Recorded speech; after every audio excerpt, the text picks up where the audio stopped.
Assalamualaikum warahmatullahi wabarakatuh. Hai semuanya, perkenalkan nama saya Anissa dari kelas 3A dengan NIM 2225230088.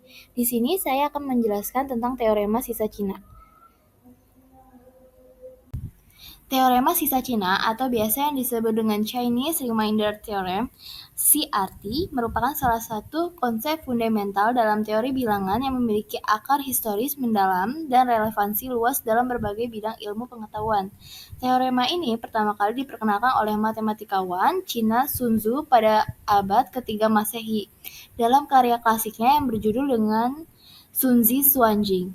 Ia menjelaskan metode ini untuk menyelesaikan sistem kongruensi simultan, yaitu sistem persamaan yang melibatkan pembagian bilangan bulat dengan sisa tertentu.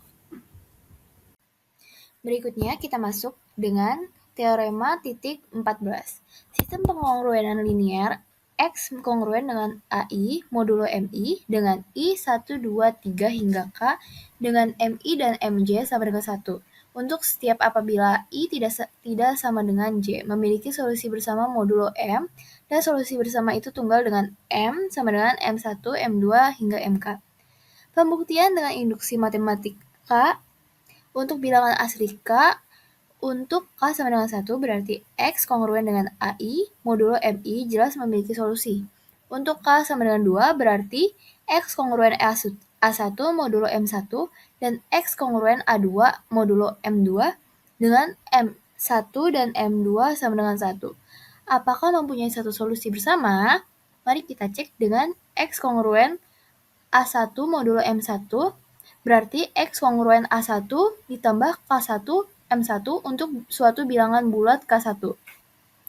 Sehingga A1 ditambah K1 M1 kongruen dengan A2 modulo M2. K1 M1 kongruen dengan A2 dikurang A1 modulo M2 dengan K1 suatu variabel. Karena M1 dan M2 sama dengan 1, maka pengkongruenan terakhir ini mempunyai solusi untuk K1 modulo M2, katakanlah T, maka K1 sama dengan T ditambah K2 M2 untuk suatu bilangan bulat K2 yang memenuhi pengkongruenan terakhir itu. Jadi, X sama dengan A1 ditambah K1 M1 sama dengan A1 ditambah T ditambah K2 M2 dikali M1. X sama dengan A1 ditambah T dikali M1 ditambah K2 M2 M1. Yang berarti X kongruen A1 ditambah T M1 modulo M1 M2. Pengkongruenan ini memenuhi dua pengkongruenan untuk K sama dengan 2. Selanjutnya, sebagai hipotesis, diambil bahwa sistem pengkongruenan linear X kongruen A1 modulo M1 mempunyai satu solusi bersama untuk I sama dengan 1, 2, 3 hingga R-1. Misalkan solusi bersama itu S, maka sistem X kongruen A1 modulo M1 dengan I sama dengan 1, 2, 3 hingga R-1 dapat dinyatakan sebagai suatu pengkongruenan yaitu X kongruen S modulo M1, M2, M3 hingga MR-1. Sehingga R pengkongruenan itu dapat dinyatakan sebagai dua pengkongruenan, yaitu X kongruen S modulo M1, M2, M3 hingga MR-1 dan X kongruen AR modulo MR. Sistem pengkongruenan dari dua pengkongruenan ini mempunyai solusi bersama modulo M1, M2, M3 hingga MR karena MR, M1, M2, M3 hingga MR-1 sama dengan 1. Sebab MI dan MJ saling prima untuk I tidak sama dengan J. Maka terbuktilah bahwa sistem pengkongruenan X kongruen AI modulo MI untuk I adalah 1, 2, 3 hingga K mempunyai solusi bersama modulo M1, M2, M3 hingga MR-1. Selanjutnya, membuktikan bahwa solusi itu tunggal, misalkan R dan S adalah solusi-solusi bersama dari sistem tersebut, maka R kongruen AI modulo MI dan S kongruen AI modulo MI, sehingga R-S kongruen 0 modulo MI. Ini berarti bahwa MI habis membagi R-S untuk setiap I adalah 1, 2, 3 hingga K. Jadi, R-S suatu bilangan kelipatan persekutuan dari M1, M2, M3 hingga MK karena MI dan MJ sama dengan 1 untuk setiap I tidak sama dengan J. Maka M1, M2, M3 hingga MK habis membagi R-S. Tetapi ingat bahwa R maupun S adalah solusi-solusi pengkongruenan, berarti R dan S adalah residu-residu terkecil modulo M1, M2, M3 hingga MK. Sehingga M1, M2, M3 hingga MK lebih kecil dari R-S, lebih kecil dari M1, M2, M3 hingga MK.